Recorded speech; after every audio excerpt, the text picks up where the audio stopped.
আমার প্রিয় ছাত্রছাত্রীবৃন্দ, নিশ্চয়ই তোমরা ভালো আছো, সুস্থ আছো, নিরাপদে আছো এবং স্বাস্থ্যবিধি মেনে চলছো। জাতীয় বিশ্ববিদ্যালয় পরিচালিত অনলাইন ক্লাসে তোমাদেরকে স্বাগত জানাই। আমি মাসুম মিল্লাত মজুমদার, সহকারী অধ্যাপক, রাষ্ট্রবিজ্ঞান বিভাগ, কুমিল্লা ভিক্টোরিয়া সরকারি কলেজ, কুমিল্লা। প্রিয় শিক্ষার্থীবৃন্দ, আজকে আমরা আলোচনা করব একজন বিখ্যাত দার্শনিক সম্পর্কে, যার নাম হচ্ছে জন লক। তিনি একজন ব্রিটিশ দার্শনিক, রাষ্ট্রচিন্তাবিদ। জন লককে আমরা মূলত সংসদীয় গণতন্ত্রের জনক হিসেবে জানি এবং জন লকের রাষ্ট্রচিন্তায় অনেক অবদান রয়েছে। আমরা সেই বিষয়গুলি আজকে আলোচনা করার চেষ্টা করব। জন লকের পরিচয়টা আমরা আগে জেনে নিব। ইংরেজ দার্শনিক জন লক 1632 সালে ইংল্যান্ডের সমারসেট শহরে এক মধ্যবিত্ত পিউরিটান পরিবারে জন্মগ্রহণ করেন। তার পিতা ছিলেন একজন আইনজীবী এবং ইংল্যান্ডের পার্লামেন্টারি দলের সমর্থক ছিলেন, যার কারণে রাজার বিরাট বাজার অংশ হতে হয়েছে তার পরিবারকে। জন লক 1658 সালে অক্সফোর্ড বিশ্ববিদ্যালয়ের অন্তর্গত ক্রাইস্ট চার্চ কলেজ থেকে এমএ ডিগ্রি অর্জন করেন। স্বাভাবিকভাবেই জন লক বহুমুখী প্রতিভার অধিকারী ছিলেন, কারণ আমরা তার রাষ্ট্র দর্শনে সেটা প্রমাণ পাই। তিনি দর্শনশাস্ত্র, পদার্থ রসায়ন, চিকিৎসাশাস্ত্র অধ্যয়ন করেছিলেন। কিছুদিন তিনি অধ্যাপনাও করেছিলেন। তারপর চিকিৎসক হিসেবে তিনি খ্যাতি অর্জন করেন। এখানে তোমরা লক্ষ্য করবে একটা শব্দ আছে, পিউরিটান। পিউরিটান বলতে আমরা কি বুঝি? পিউরিটান বলতে আমরা বুঝি যে সেই সময় খ্রিস্টানদের মধ্যে একটা গোষ্ঠী গড়ে উঠেছিল, যারা মূলত খ্রিস্টান ধর্মের মূল নীতিগুলো, মূল আদর্শগুলো অনুসরণ করার চেষ্টা করেছে এবং সেই জন্য তারা আন্দোলন করেছেন। জনগণের কাছে তারা তাদের কথা তুলে ধরেছেন। তাদেরকেই পিউরিটান বলে। অর্থাৎ পিউরিটান বলতে আমরা বুঝাবো গির্জার সংস্কার, অর্থাৎ যাজকদের যে উচ্চবিলাস ছিল, যাজকরা যে তারা যে ভোগ বিলাসে মত্ত ছিল, সেখান থেকে যাজকদের ফিরিয়ে আনা, অর্থাৎ খ্রিস্ট ধর্মকে রক্ষা করা, খ্রিস্ট ধর্মের মূলনীতিগুলোকে রক্ষা করা, তাদেরকে আমরা পিউরিটান বলতে পারি। এবং সেই সাথে আমরা একটা বিষয় বলতে পারি যে জন লকের রাষ্ট্রচিন্তায় বা যে কোনো দার্শনিকের রাষ্ট্রচিন্তায় সমকালীন প্রভাব, সমকালীন রাজনীতি, অর্থনীতি, সমাজনীতি যথেষ্ট প্রভাব বিস্তার করে। এবং জন লকের সময় দুটি বিপ্লব খুব উল্লেখযোগ্য ছিল। একটা হচ্ছে পিউরিটান বিপ্লব, আর একটা হচ্ছে গৌরবময় বিপ্লব।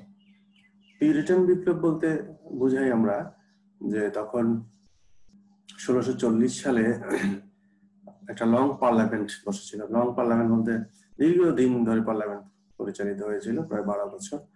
এবং সেই পার্লামেন্টে রাজার সাথে পার্লামেন্ট পন্থীদের দ্বন্দ্ব ছিল এবং সেই দ্বন্দ্বের প্রেক্ষিতে রাজার ক্ষমতা বা রাজার স্বেচ্ছাচারিতা কিছুটা কমে এসেছিল এবং পিউরিটানদের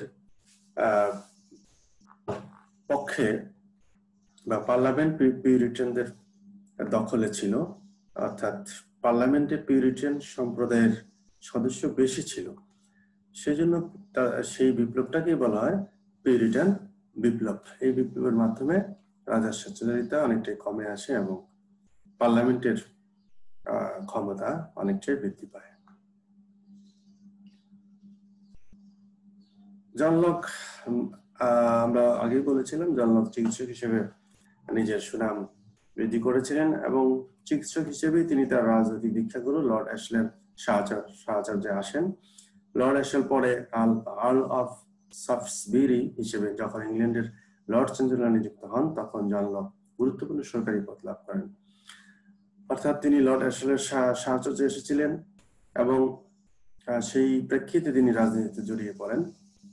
রাজা দ্বিতীয় চার্লসের বিরুদ্ধে ষড়যন্ত্র অভিযোগে পরবর্তীতে রাজা দ্বিতীয় চার্লসের বিরুদ্ধে ষড়যন্ত্র অভিযোগে লর্ড অ্যাশলের পতন হলে লক হল্যান্ডে পালিয়ে যান। রাজা দ্বিতীয় জেমসের পতনের পর তিনি দেশে ফিরে আসেন 1689 সালে এবং পুনরায় গুরুত্বপূর্ণ সরকারি পদে অধিষ্ঠিত হন। অর্থাৎ রাজনৈতিক পট পরিবর্তনের প্রেক্ষিতে যেহেতু জন লক সরকারের গুরুত্বপূর্ণ দায়িত্বে ছিলেন, সেই হিসেবেই তাকে দেশ ত্যাগ করতে হয় এবং পরবর্তীতে রাজার পতনের পর তিনি দেশে ফিরে আসেন এবং পুনরায় গুরুত্বপূর্ণ সরকারি পদে অধিষ্ঠিত হন। জন লক চিরকুমার ছিলেন, তিনি বিয়ে শাদী করেননি এবং তিনি 1704 সালে মৃত্যুবরণ করেন। এই হচ্ছে জন লকের সংক্ষিপ্ত পরিচয়। এখন জন লককে আমরা কিভাবে মূল্যায়ন করি? জন লক আধুনিক যুগের একজন খ্যাতনামা রাষ্ট্রবিদ, রাষ্ট্রচিন্তাবিদ নিঃসন্দেহে। তারপরে আমরা বলতে পারি তিনি ছিলেন যুক্তিবাদী এবং বাস্তববাদী রাষ্ট্রচিন্তাবিদ। তিনি গণতান্ত্রিক মূল্যবোধ ও চেতনা সমৃদ্ধ একজন দার্শনিক ছিলেন, এটা আমরা বলতে পারি। তিনি ইংল্যান্ডের গণতান্ত্রিক ব্যবস্থাকে একটি প্রতিষ্ঠিত রূপ দেওয়ার চেষ্টা করেন। তাকে সংসদীয় গণতন্ত্রের জনক বলা হয়ে থাকে। তাহলে জন লককে আমরা যেভাবে চিনি, যে জন লকের পরিচয়, এক নম্বরে তো আমরা সংসদীয় জনক আমরা আগে বলেছি। পাশাপাশি তিনি যুক্তিবাদী ছিলেন, বাস্তববাদী দার্শনিক ছিলেন। সরকারের গুরুত্বপূর্ণ পদে থাকা অবস্থায় তিনি লিখেছেন সরকার, রাষ্ট্র, রাজনীতি সম্পর্কে তার অভিজ্ঞতা হয়েছে। তিনি যেই সময়ে জন্মগ্রহণ করেছিলেন, যে সময় তিনি তার জীবন পরিচালনা করেছিলেন, সেই সময়কালটাও গুরুত্বপূর্ণ ছিল তার চিন্তা চেতনার প্রসারে। তখন যে বিপ্লবগুলি হয়েছিল, গণতন্ত্র বিপ্লব, পিউরিটান বিপ্লব, সেই বিপ্লবগুলি ছিল আসলে পার্লামেন্টের সার্বভৌমত্ব রক্ষার জন্য বা জনগণের সার্বভৌমত্ব রক্ষার জন্য। তা তাকে প্রভাবিত করেছে এবং তিনিও জনগণের সার্বভৌমত্বের কথা বলেছেন, গণতন্ত্রের কথা বলেছেন এবং মানুষের অধিকারের কথা বলেছেন। জন লকের রচনাবলী। জন লক অনেকগুলি গ্রন্থ রচনা করেছেন। তার রচনা তিনি রাষ্ট্রবিজ্ঞানের তাত্ত্বিক ও বাস্তবিক ব্যাখ্যা দিয়েছেন। লকের রাষ্ট্র দর্শনে আইনের ব্যাখ্যা, গণতন্ত্র, ধর্মীয় সহিষ্ণুতা, অর্থনীতি প্রভৃতি বিষয় সম্পর্কে সুচিন্তিত মতামত প্রতিভাত হয়েছে। অর্থাৎ এই বিষয়গুলি তিনি গভীরভাবে পর্যালোচনা করেছেন। তার গ্রন্থসমূহে এগুলি আমরা পেয়ে থাকি। দর্শনের উপর তার বিখ্যাত বই এসে অন হিউম্যান আন্ডারস্ট্যান্ডিং, এটা হচ্ছে দর্শনের উপর তার লিখিত বিখ্যাত একটি বই। তার সবচেয়ে বিখ্যাত বই হচ্ছে two treatises on civil government, যেটা তিনি 1690 সালে রচনা করেন। এই গ্রন্থে তার রাষ্ট্র দর্শনের সামগ্রিক পরিচয় ফুটে ওঠে। Two treatises on civil government, এই গ্রন্থটাই তার সবচেয়ে বিখ্যাত বই। অন্যান্য উল্লেখযোগ্য গ্রন্থ মধ্যে সাম থট কনসার্নিং এডুকেশন, শিক্ষা সম্পর্কে তিনি মূল্যবান কথা বলেছেন। দি রিজনেবলনেস অফ ক্রিশ্চিয়ানিটি, এটা তার একটা উল্লেখযোগ্য বই।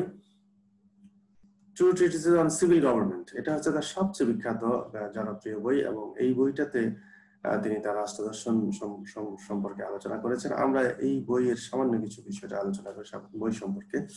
ইংল্যান্ডের গৌরবময় বিপ্লবের প্রেক্ষাপটে লক তার এই অমর গ্রন্থটি রচনা করেন। 1688 সালে ইংল্যান্ডে গৌরবময় বিপ্লব হয়েছিল এবং গৌরবময় বিপ্লব মূলত রাজার বিরুদ্ধেই হয়েছিল এবং রাজাকে ক্ষমতাচ্যুত করা হয়। ক্ষমতাচ্যুত করে উইলিয়াম এবং মেরিকে সিংহাসনে বসানো হয় এবং রক্তপাতের অভ্যুত্থান হয়েছিল। সেই অভ্যুত্থানের মাধ্যমে পার্লামেন্টের, অর্থাৎ সেই অভ্যুত্থানের মাধ্যমে পার্লামেন্টের ক্ষমতা বৃদ্ধি পেয়েছিল। রাজা পার্লামেন্টের পক্ষে কথা বলেছেন বা পার্লামেন্টের ক্ষমতা দেওয়ার জন্য তিনি কাজ করেছেন। সেই সময় সেই অভিজ্ঞতা থেকেই তিনি দেখেছেন যে শাসন সংক্রান্ত ব্যাপারে লকের বাস্তব অভিজ্ঞতা ও দার্শনিক প্রজ্ঞার ফলে গ্রন্থটি আধুনিক উদারতাবাদের বাইবেলে পরিণত হয়। উদারতাবাদ সম্পর্কে বা মানুষের অধিকার সম্পর্কে, মানুষের মত প্রকাশের স্বাধীনতা সম্পর্কে জন লক কথা বলেছেন, সেজন্যই এটাকে বাইবেল অফ মরাল লিবারালিজম বলা হয়ে থাকে। উইলিয়াম এমস্টাইন দার্শনিক, তিনি কি বলতে যাচ্ছেন? লকের মধ্যে বাস্তব অভিজ্ঞতা, উদ্দেশ্যের সুস্পষ্টতা, দার্শনিক যুক্তিবাদ, প্রখর সাধারণ জ্ঞান ও আত্মার উদারতার যদি একত্র সমাবেশ না ঘটত, তাহলে আধুনিক উদারতাবাদের Bible two treatises on civil government কখনোই রচিত হতে পারত না। উইলিয়াম ইভেনস্টাইন জন লকের উচ্ছ্বসিত প্রশংসা করেছেন এবং এই লাইনগুলোর মধ্যে আমরা সেটার প্রমাণ পাচ্ছি। এরপরে আমরা আলোচনা করব জন লকের সামগ্রিক রাজনৈতিক দর্শন। জন লকের সামগ্রিক রাজনৈতিক দর্শনের মধ্যে বা তার যে উল্লেখযোগ্য মতবাদ আছে এর মধ্যে মানব প্রকৃতি, প্রকৃতির রাজ্য, সামাজিক চুক্তি, গণতন্ত্র, সরকারের শ্রেণী বিভাগ, সম্পত্তি তথ্য এবং সম্মতি তথ্য, আমরা এগুলি আলোচনা করার চেষ্টা করব। প্রথমে আলোচনা করি মানব প্রকৃতি, হিউম্যান নেচার। হিউম্যান নেচার সম্পর্কে বা মানব প্রকৃতি সম্পর্কে জন লক কি ধরনের কথা বলেছেন, তার প্রতিক্রিয়া, তার মনোভাব কি তুলে ধরেছেন সেটা আমরা আলোচনা করব।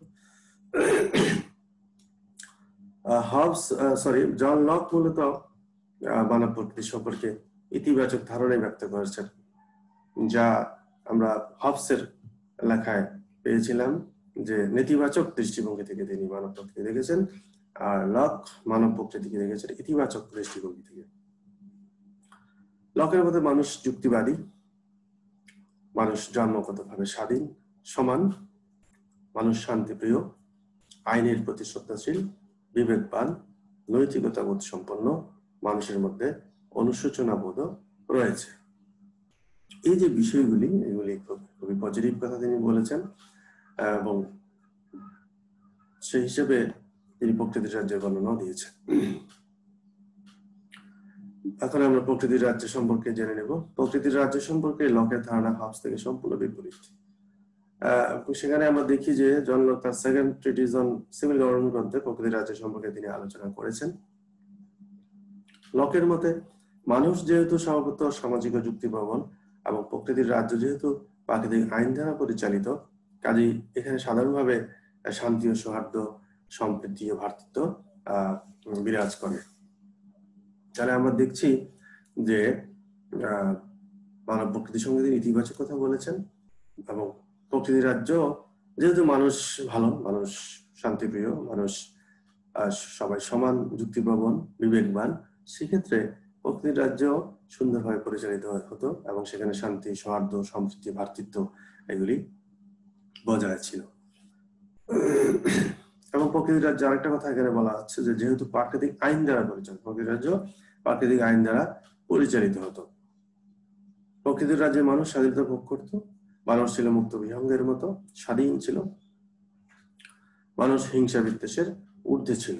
অর্থাৎ মানুষের মধ্যে সব পজিটিভ গুণগুলি তিনি ফুটে তুলেছেন এবং প্রকৃতির রাজ্যটাও সেরকম ভালো বা উন্নত ছিল।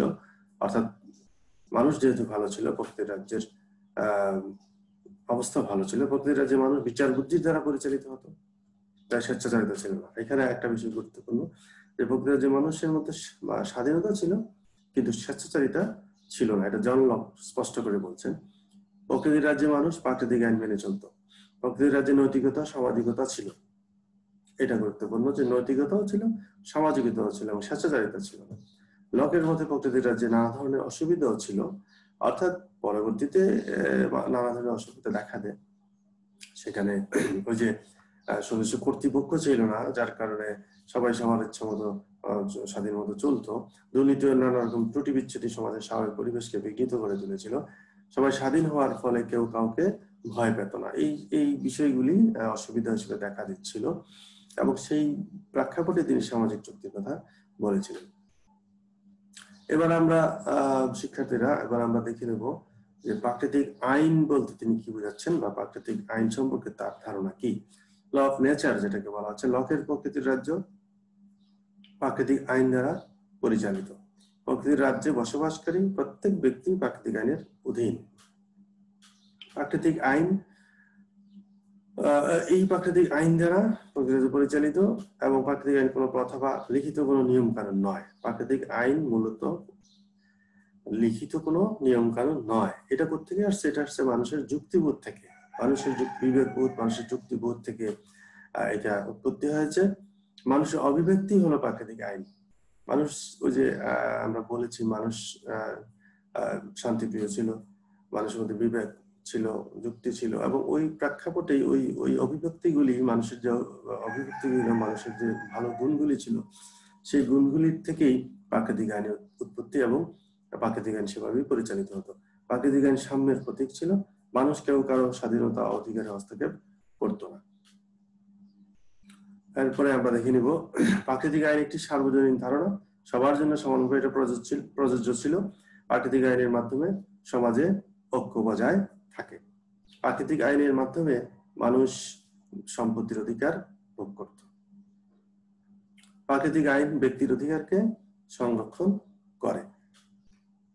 প্রকৃতির রাজ্যে প্রত্যেক ব্যক্তির হাতে প্রাকৃতিক আইন প্রয়োগের ক্ষমতা ছিল, অর্থাৎ প্রত্যেক ব্যক্তি স্বাধীন ছিল, কেউ কাউকে আসলে ভয় পেত না, এবং সে নিজেই নিজের বিষয়গুলি সমাধান করত, এবং সেখানে দ্বন্দ্ব হলে সেটা তার সমাধান সে নিজেই করতো, অর্থাৎ নিজেই সিদ্ধান্ত নিত। এটা একটা সমস্যা ছিল প্রকৃতির রাজ্যে।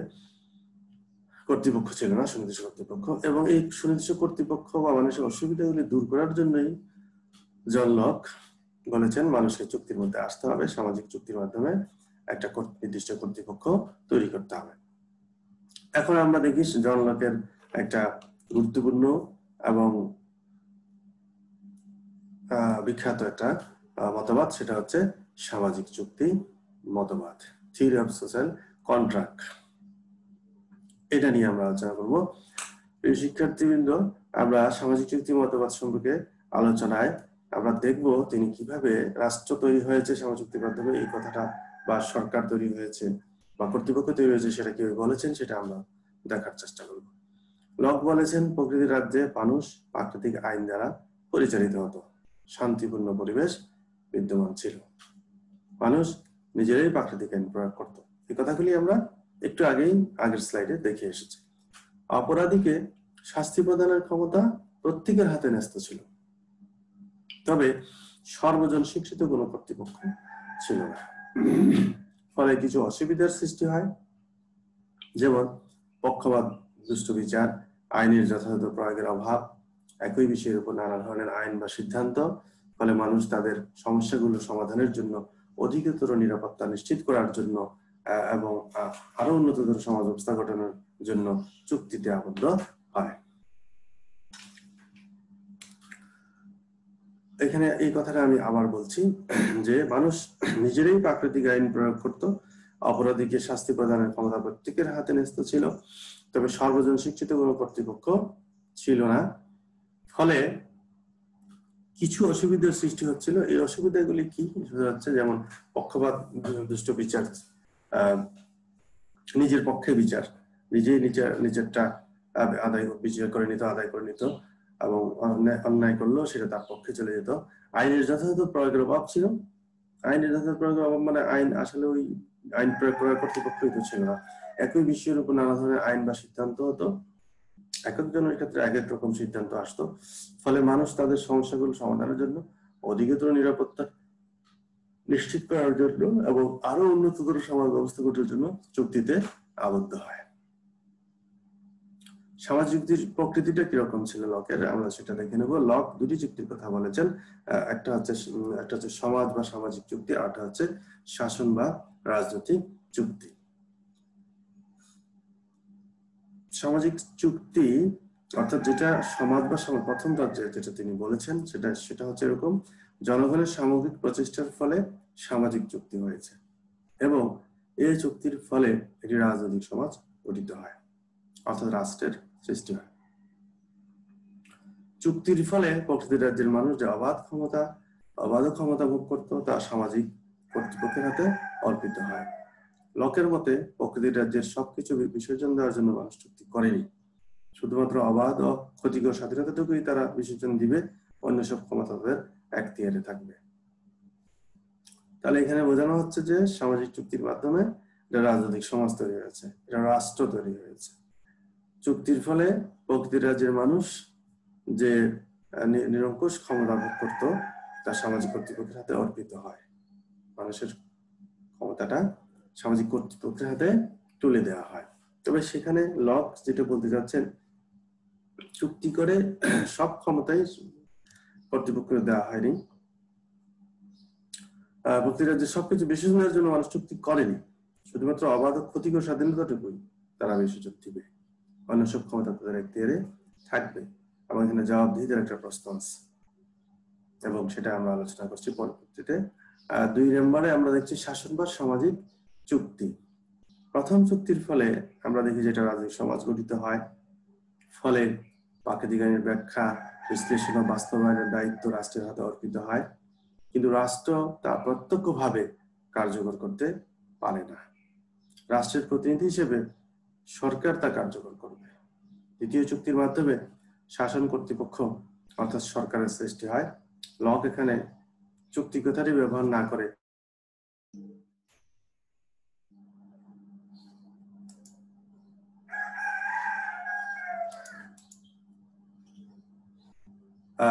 দুঃখিত, আমরা একটু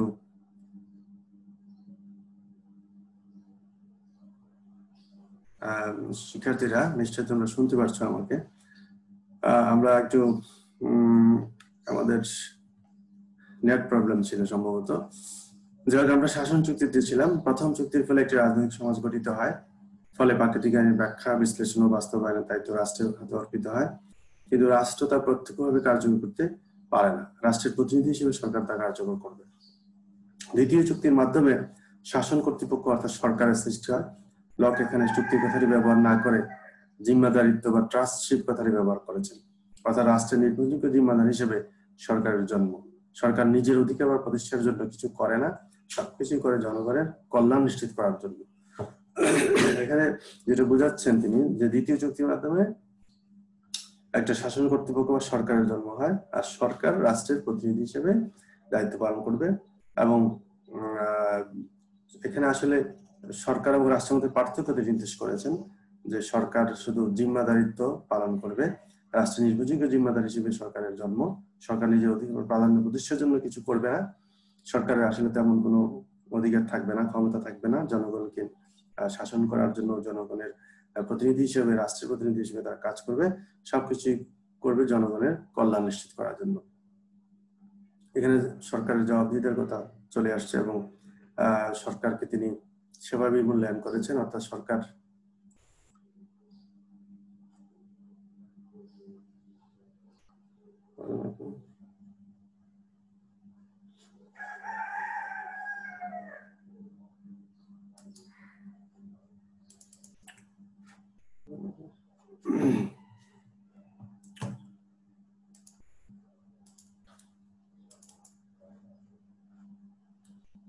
আমরা নেট প্রবলেমের মধ্যে আছি, সারাক্ষণ আসলে এই সমস্যার মধ্যেই আমাদের থাকতে হচ্ছে। আচ্ছা, আমরা চলে আসছি, আমরা কোথায় ছিলাম? আমরা ছিলাম সামাজিক চুক্তির মধ্যে ছিলাম। সামাজিক চুক্তির মধ্যে আমরা বলেছিলাম যে কোথায় ছিলাম আমরা, সেখানে আমরা চলে যাচ্ছি। তারপরে আমরা চলে যাব আমাদের মূল আলোচনায়। আমরা একটু সময় নিচ্ছি যে আমাদের স্লাইডটা কোথায় ছিল, আমরা দেখে নিচ্ছি। স্লাইডটা হচ্ছে, আমরা ছিলাম সামাজিক চুক্তি মতবাদে, এবং সামাজিক চুক্তি মতবাদের এই স্লাইডে আমরা চলে আসলাম। লকের মতে রাষ্ট্রের নির্ভরযোগ্য জিম্মাদার হিসেবে সরকারের জন্ম। তিনি জিম্মাদার শব্দটি ব্যবহার করেছেন কারণ এর মধ্যে সমতা বা অধিকারের কোনো ধারণা প্রাধান্য লাভ করে না। সরকার নিজের অধিকার বা প্রাধান্য প্রতিষ্ঠার জন্য কিছু করে না, সবকিছুই করে জনগণের কল্যাণ নিশ্চিত করার জন্য। জিম্মাদার হিসেবে সরকার স্থায়ী বা চূড়ান্ত কোনো ক্ষমতার দাবি করতেও পারে না, অর্থাৎ সরকারকে দায়িত্ব দেওয়া হয়েছে জনগণকে কল্যাণ নিশ্চিত করার জন্য, জনগণের সুবিধা অসুবিধা দেখার জন্য, রাষ্ট্রের প্রতিনিধিত্ব করার জন্য। সেখানে শুধু জিম্মাদার হিসেবে সরকার কাজ করবে। জনগণের অধিকার সংরক্ষণের জন্য যতটুকু প্রয়োজন ততটুকু ক্ষমতাই সরকারকে দেওয়া হয়েছে। জনগণের অধিকার সংরক্ষণে ব্যর্থ হলে জনগণ সরকারকে ক্ষমতাচ্যুত করবে। এভাবে জন লক সরকারের ক্ষমতা সীমাবদ্ধ করে গণতন্ত্রের ধারণাকে সমুন্নত করেছেন। এই জন্য তাকে সংসদীয় গণতন্ত্রের জনক বলা হয়, এবং সরকারকে তিনি দায়বদ্ধ করেছেন জনগণের কাছে। এবং সরকারকে ব্যর্থ হলে সরকারের ক্ষমতাচ্যুত করা যাবে, সরকার পরিবর্তন করা যাবে। সংসদীয় গণতন্ত্রের কথাও সেটাই বলে, এবং সেভাবেই সংসদীয় গণতন্ত্র পরিচালিত। এখন আমরা আছি সরকার শ্রেণী বিভাগ। সরকার সম্পর্কে তিনি কি বলেছেন? লকের মতে ক্ষমতার চূড়ান্ত উৎস হচ্ছে জনগণ, কিন্তু জনগণ সবসময় প্রত্যক্ষভাবে ক্ষমতা ব্যবহার করে না। ক্ষমতার বাস্তব প্রয়োগ যাদের দ্বারা সাধিত হয় তাদের সংখ্যা অনুসারে লক সরকারকে 3 ভাগে ভাগ করেছেন: পূর্ণাঙ্গ গণতন্ত্র, অভিজাততন্ত্র বা কতিপয়তন্ত্র এবং হচ্ছে রাজতন্ত্র। তাহলে সরকারকে তিনি 3টা ভাগে ভাগ করেছেন এবং এই 3 ভাগের মধ্যে তিনি গণতন্ত্রকেই সমর্থন করেছেন। আমরা লককে সংসদীয় গণতন্ত্রের প্রবক্তা বলে থাকি এবং কেন বলে থাকি সেটা আমরা আলোচনা করব। তার আগে আমরা দেখে নিই, আরো 2টা স্লাইড আমাদের আছে, সেগুলি আমরা একটু দেখে নিচ্ছি। যেমন আমরা আলোচনা করব সম্পত্তি তথ্য, এটা একটু আলোচনা করব। সম্পত্তি তথ্য নিয়ে তিনি কি বলেছেন সেটা আমরা একটু আলোচনা করতে চাই। প্রথমে আমরা দেখি সম্পত্তি তথ্যটা বলতে আমরা কি বোঝাচ্ছি।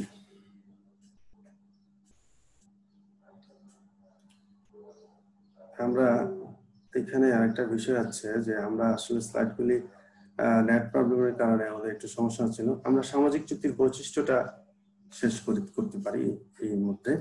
সামাজিক চুক্তির বৈশিষ্ট্য হচ্ছে সংখ্যাগরিষ্ঠের শাসন। তিনি যে সামাজিক চুক্তি বলেছেন, আমরা যে স্লাইডগুলি আলোচনা করেছি সেখানে বৈশিষ্ট্য যদি আমরা বলি তাহলে এখানে এই বৈশিষ্ট্যগুলি চলে আসে। সামাজিক চুক্তির বৈশিষ্ট্য হচ্ছে সংখ্যাগরিষ্ঠের শাসন, জনগণের সার্বভৌমত্ব, বাতিলযোগ্য নয়, পরবর্তী প্রজন্মের জন্য আবশ্যক, রাজনৈতিক কাঠামোর পূর্ণতা, ব্যক্তি স্বাধীনতাবাদের উপস্থিতি, সরকারের ক্ষমতা সীমিত, 2 ধরনের চুক্তি। সংখ্যাগরিষ্ঠের শাসনের কথা তিনি বলছেন যে সংখ্যাগরিষ্ঠ অর্থাৎ চুক্তিটা হবে সবাই মিলেই তো চুক্তিটা হবে এবং সবাই সেই চুক্তিটা মেনে চলবে, অর্থাৎ সংখ্যাগরিষ্ঠের মাধ্যমেই চুক্তি হবে, রাষ্ট্র তৈরি হবে, সরকার তৈরি হবে এবং সেখানে সংখ্যাগরিষ্ঠের শাসন বিদ্যমান হবে। জনগণের সার্বভৌমত্বের কথা বলেছেন, জনগণকে তিনি অধিকার দিয়েছেন, সরকার পরিবর্তনের অধিকার দিয়েছেন, জনগণের কল্যাণের জন্য সরকার পরিচালিত হবে। চুক্তিটা বাতিলযোগ্য হবে না, কারণ হচ্ছে একবার চুক্তি হয়ে গেলে সেটা আর বাতিলযোগ্য নয়, অর্থাৎ রাষ্ট্র আমরা যে অর্থাৎ জনলক যে রাজ্য থেকে বেরিয়ে আসলেন সেই রাজ্যে ফিরে যাওয়ার আর কোনো সুযোগ নেই। পরবর্তী প্রজন্মের জন্য আবশ্যক, এই চুক্তিটা পরবর্তী প্রজন্মের জন্য আবশ্যক হবে। অর্থাৎ পূর্ববর্তীরা যে চুক্তি করেছেন, যে রাষ্ট্র তৈরি করেছেন, সেই রাষ্ট্রেই পরবর্তী জন্মগ্রহণ করবে, সেই রাষ্ট্রের সুযোগ সুবিধা পাবে। অতএব এটা পরবর্তী প্রজন্ম আবশ্যক। রাজনৈতিক কাঠামো পূর্ণতার কথা তিনি বলেছেন। রাজনৈতিক কাঠামো পূর্ণতা তিনি বলতে তিনি কি বোঝাচ্ছেন? যে রাজনৈতিক প্রতিষ্ঠান গড়ে তুলতে হবে, সরকার রাষ্ট্রের ভূমিকা কি হবে, তাদের সম্পর্ক কি হবে, এগুলি নিয়ে তিনি বলেছেন এবং এই রাজনৈতিক প্রতিষ্ঠানগুলির মাধ্যমে এই রাজনৈতিক কাঠামো পূর্ণতা আসবে। ব্যক্তি স্বাধীনতার উপস্থিতি, ব্যক্তির স্বাধীনতা, ব্যক্তির মত প্রকাশের স্বাধীনতা, চিন্তার স্বাধীনতা, এইসব কথা তো জন লকের দৃষ্টিভঙ্গিতে ফুটে উঠেছে এবং সামাজিক চুক্তির মাধ্যমে ব্যক্তি স্বাধীনতার উপস্থিতি। এই জন্যই যে আমরা যে চুক্তিটা দেখলাম সেই চুক্তিতে কিন্তু জনগণের অধিকার রয়েছে। জনগণ শুধুমাত্র তার পক্ষে যেটা ক্ষতিকর স্বাধীনতা সেইটাই নিয়ন্ত্রণের জন্য বা সেই সমস্যাগুলি নিয়ন্ত্রণের জন্য সরকার তৈরি হয়েছে। জনগণের স্বাধীনতা কিন্তু রয়ে গেছে বা জনগণ স্বাধীনতা ভোগ করবে। সরকারের ক্ষমতা সীমিত করা হয়েছে। আমরা সব চুক্তির মধ্যে দেখেছি সরকারকে জবাবদিহির মধ্যে দিয়ে আসা হয়েছে। সরকার ব্যর্থ হলে সরকার পরিবর্তনের কথা বলা হয়েছে। 2 ধরনের চুক্তির কথা তিনি বলেছেন, আমরা এটা আলোচনা করেছি। একটা হচ্ছে শাসন চুক্তি বা সামাজিক চুক্তি, একটা হচ্ছে রাজনৈতিক চুক্তি। চুক্তির সমালোচনা করা যায়। জন লকের চুক্তি, যে চুক্তির কথা বলেছেন সেটার সমালোচনা আমরা যদি করি, সেখানে আদি চুক্তির ব্যাখ্যা তিনি করেননি। আদি চুক্তির কথা বলেছেন কিন্তু আদি চুক্তি কিরকম সেটা তিনি ব্যাখ্যা করেননি। সরকারের ধারণা অস্পষ্ট, সেখানে সরকার ধারণা অস্পষ্ট কথা আমরা বলতে পারি। কারণ হচ্ছে সরকারের ধরন কি হবে, সরকারের কিভাবে গঠিত হবে, সরকারের এই ধারণাগুলো অস্পষ্ট ছিল। আইনগত সার্বভৌমত্বের উপেক্ষা তিনি করেছেন, জনগণের সার্বভৌমত্বের কথা তিনি বলেছেন। জনগণকে বেশি গুরুত্ব দিয়েছেন, সেখানে আইনগত সার্বভৌমত্বের কথাটা আসলে ওইভাবে ফুটে ওঠেনি। উদ্দেশ্য প্রণোদিত জন লকের এই সামাজিক চুক্তিটা অনেকে বলেন যে এটা উদ্দেশ্য প্রণোদিত, গণতন্ত্রকে সমর্থন করার জন্য তিনি এটা বলেছেন। অনৈতিহাসিক বলা হয়, এটা আসলে ঐতিহাসিক কোনো ভিত্তি নাই। এখন আমরা চলে আসছি সম্পত্তি তথ্যের মধ্যে। সম্পত্তি তথ্য লকের রাষ্ট্র দর্শনের একটি গুরুত্বপূর্ণ বিষয়। লকের মধ্যে প্রকৃতির রাজ্যে মানুষ জীবন, স্বাধীনতা, সম্পত্তির অধিকার ভোগ করত। তিনি ব্যক্তিগত সম্পত্তিকে অন্যতম প্রাকৃতিক অধিকার বলে বর্ণনা করেছেন। মানুষ সম্পত্তি রক্ষা করার জন্য রাষ্ট্র সৃষ্টি করেছে। লক বলেন, the reason why man enter into society is the preservation of their property. অর্থাৎ মানুষ তাদের সম্পত্তি সংরক্ষণের জন্যই রাষ্ট্র তৈরি করেছে। সম্পত্তি বলতে তিনি ব্যাপক অর্থে যেটা বলেন, মানুষের জীবন, স্বাধীনতা, সম্পত্তির অধিকার। সম্পত্তির সাথে লকের ধারণা, লক সম্পত্তিকে দ্বিবিধ অর্থে ব্যবহার করেছেন। ব্যাপক অর্থে আমরা এটা বলছি যে জীবন, স্বাধীনতা, বৈষয়িক সম্পদ। সংকীর্ণ অর্থে সম্পত্তি বলতে শুধু বৈষয়িক সম্পদকে বুঝিয়েছেন। উইলিয়াম উইনস্টন এর মতে লকের সম্পত্তি তথ্য নিছক একটি অর্থনৈতিক তথ্য নয়, এই তথ্যের মাধ্যমে মানুষের জীবন, স্বাধীনতা, পার্থিব সুখ শান্তির সমগ্র বিষয়গুলি পরিব্যাপ্ত। লকের মতে সম্পত্তি অর্জন মানুষের একটি মৌলিক অধিকার। এটি কোনো ফলশ্রুতি, এটি কোনো চুক্তির ফলশ্রুতি নয়, এটি প্রকৃতির দান। সম্পত্তি হলো মানুষের বাস্তব চেষ্টার ইতিবাচক ফল।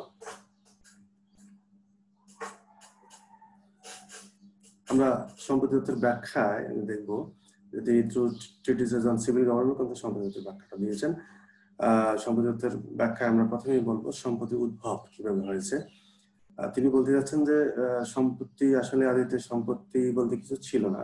প্রকৃতির অফুরন্ত ভান্ডার সবার জন্য উন্মুক্ত ছিল।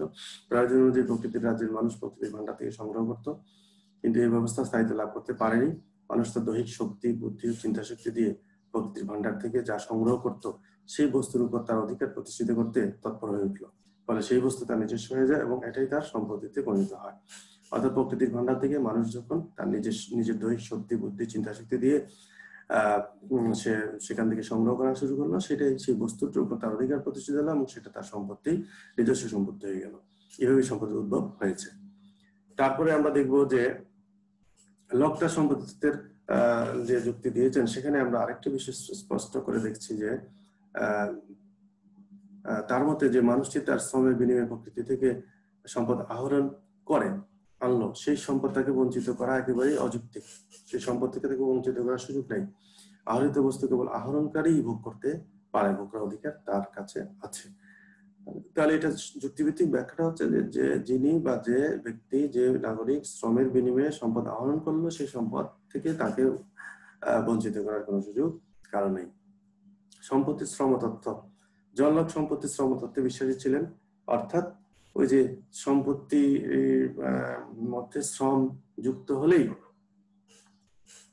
বা ওই প্রকৃতির অফুরন্ত ভান্ডারের মধ্যে বস্তুর মধ্যে যদি কেউ শ্রম নিযুক্ত করে তাহলে সেটা সম্পত্তিতে পরিণত হয়। শ্রম ছাড়া সম্পত্তির সৃষ্টি হতে পারে না। ব্যক্তিগত সম্পত্তি ও প্রকৃতির দান, এটার মধ্যে পার্থক্য হচ্ছে ব্যক্তির শ্রম। কেবল শ্রমে প্রকৃতির দানকে ব্যক্তিগত সম্পত্তিতে রূপান্তর করতে পারে। এটা হচ্ছে সম্পত্তির শ্রম তত্ত্ব। শ্রমের মূল্য তত্ত্ব, লক তার সম্পত্তি তত্ত্বের সাথে শ্রমের মূল্য তত্ত্ব ব্যাখ্যা করেছেন। লকের মধ্যে শ্রম শুধু যে সম্পত্তি সৃষ্টি করে তাই নয়, সম্পত্তির মূল্য নির্ধারিত শ্রমের মাধ্যমে। কোন জিনিসের উপর শ্রম যত বেশি বিনিয়োগ করা হবে তার মূল্য ঠিক তত বৃদ্ধি পাবে। অর্থাৎ জিনিসের মূল্য নির্ধারিত হবে শ্রমের পরিমাণের দ্বারা। এই ব্যাপারে lock, Adam Smith, David Ricardo এবং কার্ল মার্ক্সের পূর্বসূরি।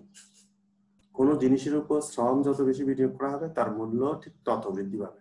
এটা হচ্ছে শ্রম মূল্য। এবং জন লক কিন্তু এই তথ্যটা নতুন একটা তথ্য দিলেন যে শ্রমের মূল্য তথ্য, যত বেশি বিনিয়োগ করা হবে শ্রম কোন জিনিসের উপর, বস্তুর উপর, তার মূল্য ঠিক তত বৃদ্ধি পাবে। এবং তার এই তথ্যের উপর ভিত্তি করে পরবর্তীতে অ্যাডাম স্মিথ, ডেভিড রিকার্ডো এবং কার্ল মার্ক্স এই বিষয় নিয়ে, এই তথ্য নিয়ে আলোচনা করেছেন, সেটাকে আরো বেশি প্রতিষ্ঠিত করার চেষ্টা করেছেন। সম্পত্তির পরিমাণ, লক মানুষের ব্যক্তিগত সম্পত্তির ক্ষেত্রে কোনো সীমারেখা টানেননি। ব্যক্তি কি পরিমাণ সম্পত্তির মালিক হতে পারবে সে বিষয়ে কারো কাছ থেকে অনুমতি নেওয়ার প্রয়োজন নেই। তবে তিনি ব্যক্তিগত সম্পত্তির নৈতিক সীমারেখা আরোপ করার কথা বলেছেন। তিনি মনে করেন সম্পত্তি যেহেতু একটা প্রাকৃতিক অধিকার, সেহেতু প্রকৃতির আইন ও যুক্তি মানুষের সম্পত্তির পরিমাণ স্থির করে দিয়েছে। অর্থাৎ একটা নৈতিক একটা ব্যাপার আছে, নৈতিক বিষয়টা তিনি তুলে ধরেছেন, নৈতিক সীমারেখাটা তিনি তুলে ধরেছেন। সম্পত্তি যেহেতু একটা প্রাকৃতিক অধিকার, সেহেতু প্রকৃতির আইন ও যুক্তি মানুষের সম্পত্তির পরিমাণ স্থির করে দিয়েছে। অর্থাৎ সম্পত্তির পরিমাণের বিষয়টা ব্যক্তি নিজেই ঠিক করবে। তবে যেটা তার প্রয়োজন নেই সেটা সেখান থেকে সরে আসবে, এই ধরনের কথা তিনি বলেছেন। এই যে এখানে একটা বলা আছে সম্পত্তির অপচয় সমর্থনযোগ্য নয়, লক সম্পত্তির অপচয় সমর্থন করেননি। তিনি বলেন ব্যক্তির সেই পরিমাণ সম্পত্তির অধিকার আছে যে পরিমাণ সম্পত্তি সে অপচয় না করে ব্যবহার করতে পারে। অপচয় বা নষ্ট না করে মানুষ যে পরিমাণ সম্পত্তি তার জীবনযাপনের জন্য প্রয়োজনীয় মনে করে সেই পরিমাণ সম্পত্তি অর্জন করতে পারবে। কিন্তু যখনই ব্যক্তিগত সম্পত্তি তার প্রয়োজন মিটিয়ে উদ্বৃত্ত হয় তখনই তা নষ্ট হয়। লক বলেন, সৃষ্টিকর্তা কোনো জিনিস নষ্ট বা অপচয় করার জন্য সৃষ্টি করেননি, অর্থাৎ তিনি সম্পত্তির অপচয় পছন্দ করেননি। মানুষের যা প্রয়োজন জীবনযাপনের জন্য সেই পরিমাণ সম্পত্তি অর্জন করতে পারবে সে, কিন্তু যখনই ব্যক্তিগত সম্পত্তি তার প্রয়োজন মিটিয়ে উদ্বৃত্ত হয় তখনই তা নষ্ট হয় এবং সেটা থেকে তিনি বিরত থাকতে বলেছেন। সম্পত্তির বৈশিষ্ট্যতে আমরা দেখব যে সম্পত্তি মানুষের প্রাকৃতিক অধিকার, ব্যক্তিগত অধিকার, এটা তিনি বলেছেন। মানুষের প্রয়োজনে সম্পত্তি সৃষ্টি হয়েছে। সম্পত্তির অধিকার ভোগের নিশ্চয়তার জন্য মানুষ রাষ্ট্র কাঠামো গঠন করেছে। ব্যক্তির ব্যক্তিগত সম্পত্তি রক্ষা করার দায়িত্ব রাষ্ট্রের। শ্রম অনুষ্ঠিত করার ফলে যে সম্পত্তি সৃষ্টি হয় তা একান্তই ব্যক্তিগত। তারপরে আমরা দেখব ব্যক্তিগত সম্পত্তি মানুষের মর্যাদা বৃদ্ধি করে। জন লকের সম্পত্তির তথ্যের বৈশিষ্ট্য আমরা এটা উপলব্ধি করছি। ব্যক্তিগত সম্পত্তি ব্যক্তি সাধারণ বিকাশ সাধন করে। সম্পত্তি অপচয় নীতি সম্পত্তির মাত্রা দ্বারা সীমাবদ্ধ। মানুষের ব্যক্তিগত প্রয়োজন মিটিয়ে যে উদ্বৃত্ত সম্পত্তি থাকে তা নিজের প্রাপ্য নয়, অন্যের প্রাপ্য। সম্পত্তি হলো মানুষের চুক্তিহীন অধিকার। অর্থাৎ সম্পত্তি তত্ত্ব সম্পর্কে আমরা যে আলোচনা করলাম সেই সম্পত্তি তত্ত্বের নির্যাস মূল বক্তব্যটা আমরা এখানে তুলে ধরলাম যে সম্পত্তি তথ্যের মাধ্যমে জন লক কি বোঝাতে চেয়েছেন আমরা মোটামুটি এটা আলোচনা করতে সক্ষম হয়েছি। এখন সমালোচনা তো অবশ্যই কিছু না কিছু থাকে। সম্পত্তি সৃষ্টির ধারণা ভ্রান্ত, অর্থাৎ সম্পত্তি সৃষ্টি ধারণা যেটা মানুষের শ্রম যুক্ত হলেই সম্পত্তি তৈরি হবে, এই যে কথাটা তিনি বলেছেন এটা অনেক ক্ষেত্রে ভ্রান্ত। কারণ একটা বস্তুর উপর একাধিক মানুষের শ্রম নিযুক্ত থাকতে পারে এবং শুধু শ্রম সৃষ্টি হলেই শ্রম যুক্ত হলেই সম্পদ সৃষ্টি হবে বিষয়টা এমন নয়। আরো অনেক উপাদানের ভিত্তিতে সম্পত্তি তৈরি হতে পারে। সম্পত্তি পরিমাপের মানদণ্ড গ্রহণযোগ্য নয়। সম্পত্তি পরিমাপের মানদণ্ড গ্রহণযোগ্য নয়। তিনি যেভাবে বলছেন যে সম্পত্তি অপচয় করা যাবে না, ব্যক্তিগত সম্পত্তি অর্থাৎ উদ্বৃত্ত প্রয়োজন মিটিয়ে যেটা থাকবে সেটা উদ্বৃত্ত এবং সেটা নষ্ট হবে, সেটা ব্যক্তির ভোগ করার প্রয়োজন নেই, এই কথাটা আসলে সঠিক নয়, কাল্পনিক। এই তথ্যটিকে অনেকে কাল্পনিক বলে থাকেন যে বক্তৃতা যে মানুষের অধিকার ছিল এই ধরনের কোনো নিশ্চয়তা বা এই ধরনের কোনো কথা বলা যায় না এবং সেটা কাল্পনিক। উত্তরাধিকার বিষয়ে অস্পষ্টতা, সম্পত্তি ভোগের পরে ব্যক্তি কি করবে, তার পরিবার বা তার মৃত্যুর পরে কি হবে সেই ধরনের কোনো কথা তিনি উল্লেখ করেননি। শ্রমের মূল্য তথ্য অর্থহীন, অর্থাৎ শ্রমের মূল্য তথ্য বলতে শ্রম যত বেশি শ্রম দেওয়া হবে কোনো বস্তুর উপরে তত বেশি তার মূল্য বৃদ্ধি পাবে। বিষয়টা অনেক ক্ষেত্রে অর্থহীন, কারণ শ্রম ছাড়াও সম্পত্তি তৈরি হতে পারে বা শ্রম ছাড়াও সম্পত্তির মূল্য বৃদ্ধি পেতে পারে।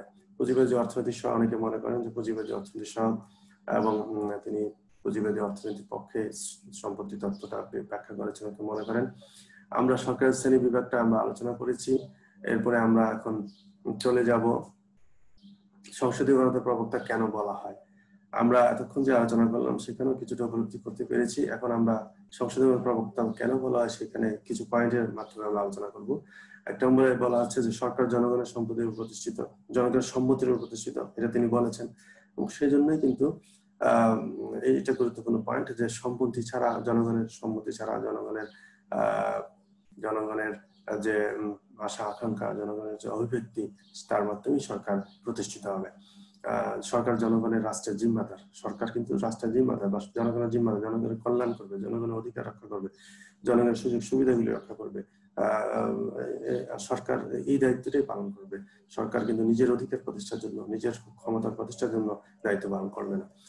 নির্বাচনের মাধ্যমে সরকার গঠিত হবে, এটা একটা সংসদীয় গণতন্ত্রের সবচেয়ে গুরুত্বপূর্ণ বিষয় যে নির্বাচন হবে প্রতি নির্দিষ্ট সময় পর পর এবং নির্বাচনের মাধ্যমে একটা সরকার আসবে যাবে বা সরকার নতুন সরকার আসবে বা পুরাতন সরকার আসবে, সরকার গঠিত হবে। জনগণের সার্বভৌমত্ব, জনগণের সার্বভৌমত্ব তিনি বলেছেন, জনগণের অধিকারের কথা তিনি বলেছেন, জনমত প্রকাশের কথা বলেছেন, জনগণের মাধ্যমে সরকার পরিচালিত হবে, জনগণের মাধ্যমে সরকার উৎখাত হবে, সরকার ব্যর্থ হলে তাকে বিদায় করা দিতে হবে, এই যে জনগণের সার্বভৌমত্বের কথা তিনি বলেছেন। আইনসভার শ্রেষ্ঠত্বের কথা অনেক ক্ষেত্রে বলেছেন তিনি যে আইনসভার শ্রেষ্ঠত্ব অর্থাৎ আইনসভার ভিত্তিতে যে সংসদীয় গণতন্ত্র মূল কথা, আইনসভা আইন বিভাগের মাধ্যমে সমস্ত সিদ্ধান্ত হবে, আইনসভার সদস্যগণ আইন প্রণয়ন করবেন, তারা রাষ্ট্র পরিচালনার নীতি নির্ধারণ করবেন। ব্যক্তি স্বাধীনতাবাদ, ব্যক্তির অধিকারের কথা তিনি বলেছেন, স্বাধীনতার কথা বলেছেন, মত প্রকাশের কথা বলেছেন, চিন্তা স্বাধীনতা বলেছেন, ব্যক্তির অধিকারগুলি সংরক্ষণের কথা বলেছেন। দায়িত্বশীল সরকার, একটা দায়িত্বশীল সরকার হবে, কারণ দায়িত্বশীল সরকার অর্থাৎ হচ্ছে জবাবদিহিতা থাকবে জনগণের কাছে, তার জবাবদিহি করতে হবে, জনগণের সুযোগ সুবিধা দেখতে হবে, এবং জনগণের জিম্মাদার হিসেবে সে কাজ করবে। তাহলে সেটাকে আমরা দায়িত্ব সরকার বলতে পারি। সরকারের ক্ষমতা সীমিত করার কথা তিনি বলেছেন। সরকারের তেমন কোনো ক্ষমতাই থাকবে না, সরকার শুধু জিম্মাদার হিসেবে কাজ করবে, সরকার শুধু জনগণের কল্যাণের জন্য কাজ করবে, সরকার রাষ্ট্রের নিরাপত্তার জন্য কাজ করবে। সরকারের তেমন কোনো ক্ষমতাই থাকবে না। সরকারের ক্ষমতাকে তিনি অনেক সীমিত করে ফেলেছেন, এবং সরকার নিজের অধিকারের জন্য, ক্ষমতার জন্য, সরকার নিজের পাওয়া প্রতিপত্তির জন্য কাজ করবে না, এবং সরকার জনগণের কাছে দায়বদ্ধ থাকবে। এটা তিনি বলেছেন। ক্ষমতা স্বতন্ত্রীকরণের কথা বলেছেন। ক্ষমতা স্বতন্ত্রীকরণের মানে হচ্ছে সরকারের যে 3টা বিভাগ আছে, 3টা বিভাগকে তিনি আলাদা আলাদা করে, অর্থাৎ 3 বিভাগের ক্ষমতা কি হবে, কার্যাবলী কি হবে, সেই সম্পর্কে তিনি কথা বলেছেন। এক বিভাগের উপর আর বিভাগের যাতে হস্তক্ষেপ না হয়। ধর্মীয় সহনশীলতার কথা তিনি বলেছেন। রাজনৈতিক ক্ষেত্রে, সংসদীয় গণতন্ত্রের ক্ষেত্রে বা আধুনিক গণতান্ত্রিক রাষ্ট্রে ধর্মীয় সহনশীলতা অত্যন্ত প্রয়োজন, এবং ধর্মীয় সহনশীলতার ভিত্তিতে সামাজিক সাম্য, সামাজিক শৃঙ্খলা, রাজনৈতিক ক্ষেত্রে রাজনৈতিক অস্থিরতা দূর হবে, রাজনৈতিক স্থিতিশীলতা রক্ষা পাবে, সেজন্য তিনি ধর্মীয় সহনশীলতাকে গুরুত্ব দিয়েছেন। এই জন্য তাকে মূলত সংসদীয় গণতন্ত্রের জনক বলা হয়ে থাকে। রাষ্ট্রীয় জনগণের অবদান আমরা দেখব, এই বিষয়গুলি আসলে আমরা আলোচনা করেছি। জনগণের সার্বভৌমত্ব কথা তিনি বলেছেন, সংসদীয় গণতন্ত্রের কথা তিনি বলেছেন, সম্পত্তি তত্ত্বের কথা বলেছেন, ক্ষমতা স্বতন্ত্র নীতি, সরকারের শ্রেণী বিভাগের তিনি আমরা দেখেছি, পূর্ণাঙ্গ গণতন্ত্র, অভিজাততন্ত্র বা কতিপয়তন্ত্র, রাজতন্ত্র, আইন বিভাগের শ্রেষ্ঠত্বের কথা তিনি বলেছেন। সরকারের ক্ষমতা নির্ধারণ, ক্ষমতা কি হবে সেটা নির্ধারণ করেছেন, সরকারের ক্ষমতা সীমিত করেছেন। সম্পত্তি তথ্য কথা বলেছেন, জনগণের সম্মতির ভিত্তিতে সরকার পরিচালিত হবে, সরকার গঠিত হবে। ব্যক্তি স্বাতন্ত্র্যবাদের কথা তিনি বলেছেন, সামাজিক চুক্তির কথা তিনি বলেছেন, নিয়মতান্ত্রিক সরকারের কথা বলেছেন, সাংবিধানিক সরকারের কথা তিনি বলেছেন, সমতত্ত্বের কথা বলেছেন, গণতন্ত্রের প্রাতিষ্ঠানিক রূপ তিনি দিয়েছেন, ধর্মীয় সহিংসতার কথা বলেছেন। তাহলে জনলোকের অবদান, এই যে পয়েন্টগুলি আমরা আলোচনা করলাম, পয়েন্টগুলি এখানে তুলে ধরলাম, এই পয়েন্টগুলি আমরা আগেই আলোচনা করে ফেলেছি। এবং প্রশ্নটা যদি এরকম হয়, রাষ্ট্রীয় জনলোকের অবদান আলোচনা করো, তাহলে আমরা এই ধরনের পয়েন্ট দিয়ে প্রশ্নটা উত্তর দিতে পারি। শিক্ষার্থীবৃন্দ, আমরা আসলে আমাদের শেষ পর্যায়ে চলে এসেছি। আমাদের আজকের লেকচারের শেষ পর্যায়ে চলে এসে আমরা এই লেকচারটা গ্রহণ করতে গিয়ে আমাদের কিছু সমস্যা হয়েছে। আমরা অনলাইন বা নেটের প্রবলেম ফেস করেছি। তারপরেও যে আমরা এই ক্লাসটা শেষ করতে পেরেছি, সেজন্য তোমাদেরকে ধন্যবাদ। তোমরা মনোযোগ দিয়ে আশা করি শুনেছ, এবং এই ক্লাসের উপরে তোমাদের যে যদি কোনো সমস্যা থাকে, তাহলে তোমরা আমাদের ইমেল নাম্বার দেওয়া আছে, সেই ইমেল নাম্বারে তোমরা যোগাযোগ করতে পারো। এবং জাতীয় বিশ্ববিদ্যালয় কর্তৃপক্ষকে ধন্যবাদ জানাচ্ছি এই জন্য যে তারা এই ধরনের একটা সুযোগ ব্যবস্থা করে দিয়েছেন, এবং তাদেরকে ধন্যবাদ জানিয়ে, তোমাদের সকলকে ধন্যবাদ জানিয়ে, আমি আজকের মতো আমার এই জন লকের রাষ্ট্রচিন্তা সম্পর্কে যে লেকচার, সেটি আমরা এখানে শেষ করছি। সবাই ভালো থাকো, সুন্দর থাকো, নিরাপদে থাকো, এবং ভালো থাকো, এবং স্বাস্থ্যবিধি মেনে চলো। সবাইকে ধন্যবাদ জানিয়ে শেষ করছি।